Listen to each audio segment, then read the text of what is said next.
In this video, I'm not going to be reviewing a pen or a notebook. I'm going to be reviewing a nib. This is the Lamy Cursive nib, and I'll be doing a writing sample, and I'll tell you what I like and don't like about this nib coming up.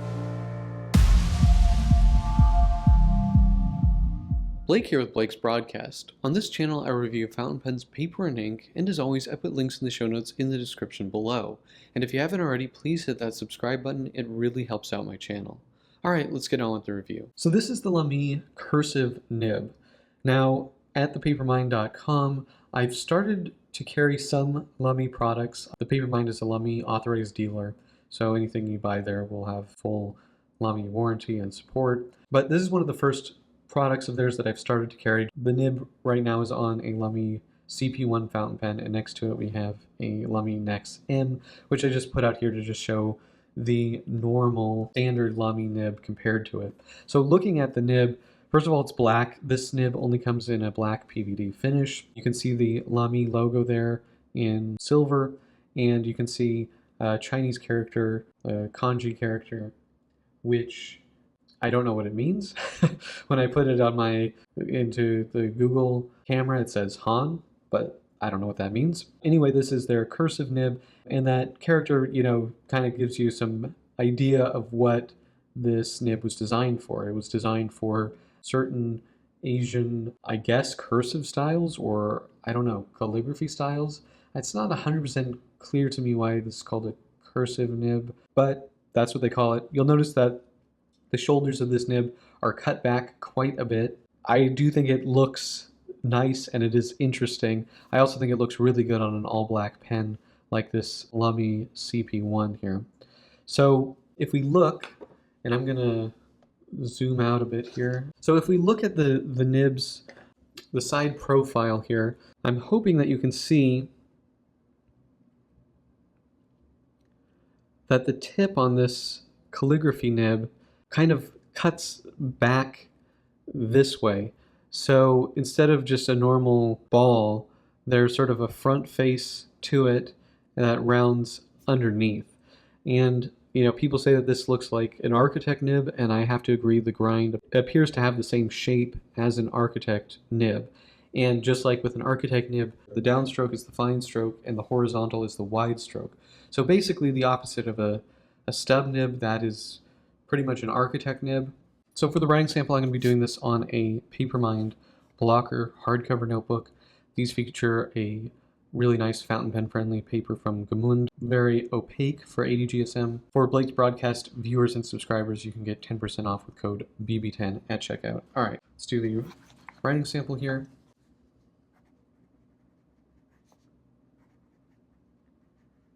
So Lamy Cursive nib, and this is a Lamy turquoise ink.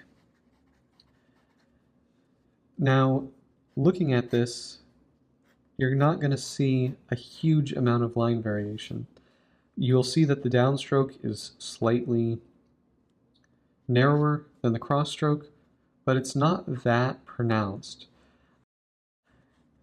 I've used a couple of these nibs, and they're all pretty much like this. I consider them a fine nib, or somewhere in between a fine and an extra fine. Now this is a extra fine Lamy Ion, just so you can see the line width here compared with the cursive.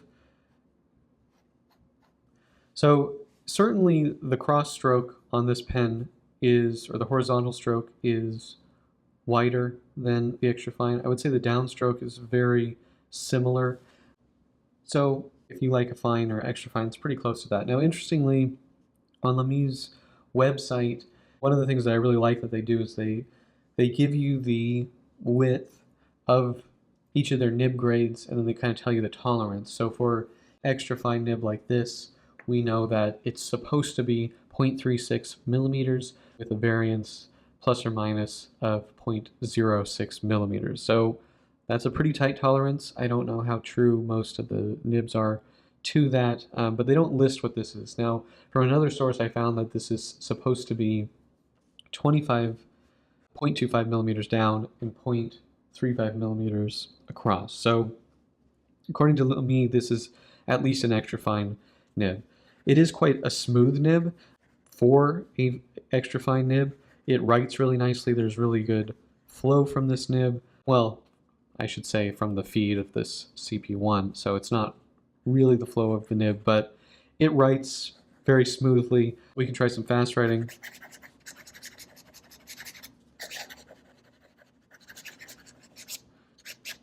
That wasn't a skip, that was me.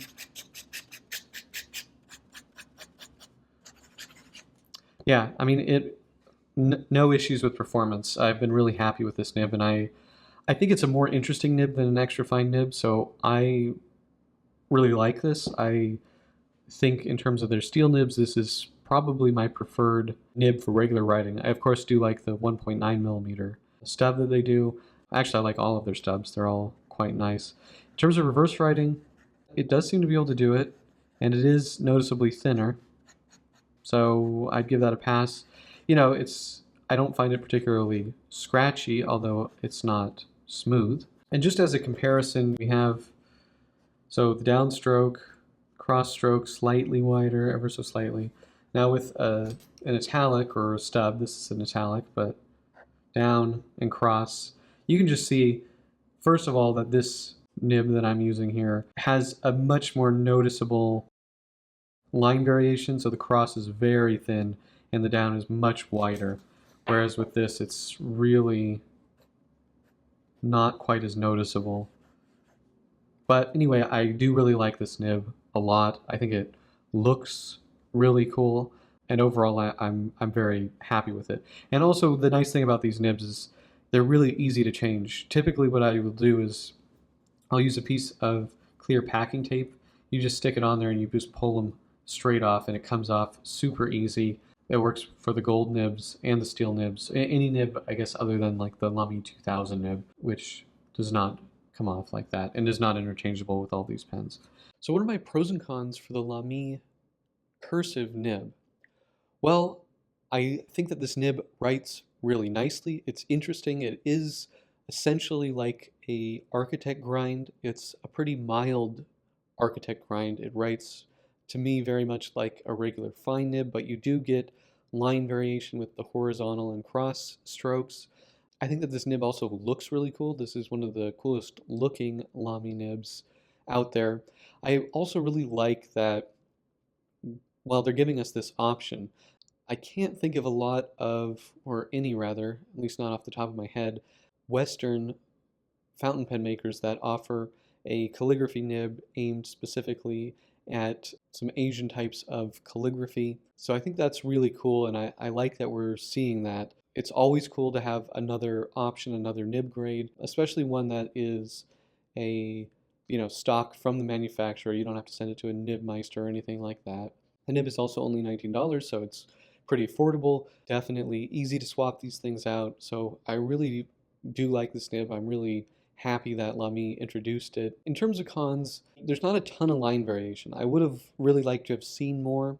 It's not the end of the world. I still think that if you have Lamy nibs, this is one that I think is worth having. It's super cheap to buy, so they're super easy to swap, but I would have liked to see a little bit more line variation overall. But that's pretty much it.